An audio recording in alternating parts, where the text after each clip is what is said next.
মামনি কোথায় গেলে? আসো, খিদে পেয়েছে তো। হ্যাঁ আসছি, তোরাই তো আসছিস না, আমি কি করব?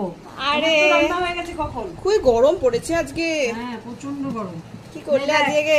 এই যে কি করেছি দেখ, হ্যাঁ সাদা ভাত, হ্যাঁ, চুচুড়া তারপরে ভাত, হচ্ছে ইঁচড় দিয়ে ছোলার ডাল, ইঁচড় দিয়ে ছোলার ডাল, দারুণ লাগছে তো।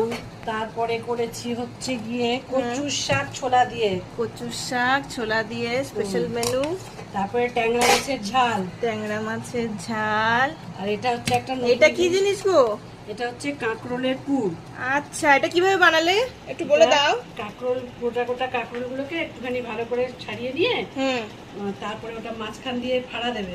আচ্ছা। দুভাগ করবে। আচ্ছা করে ওটা একটু প্রেসারে একটা সিটি দিয়ে দেবে। আচ্ছা, দিয়ে সিটি দিয়ে ওগুলোকে বার করে চামচ দিয়ে ওই বিচিগুলোকে সব পুড়িয়ে নেবে মানে ঠিক আছে। তারপরে সর্ষে, পোস্ত, হুম, নারকেল কোড়া ওটা মিক্সিতে নাও, পাটাতে বাটো, তারপর কিছু কাঁচা লঙ্কা পেস্ট করে নিতে হবে, তাই তো? পেস্ট করে নিয়ে আচ্ছা, হ্যাঁ, তার ভেতরে ওই পুরগুলোকে দেবে, আচ্ছা। দিয়ে তারপরে বেসনে চুবিয়ে আহা, দারুন দারুন। হ্যাঁ। এটা যে স্পেশাল মেনু।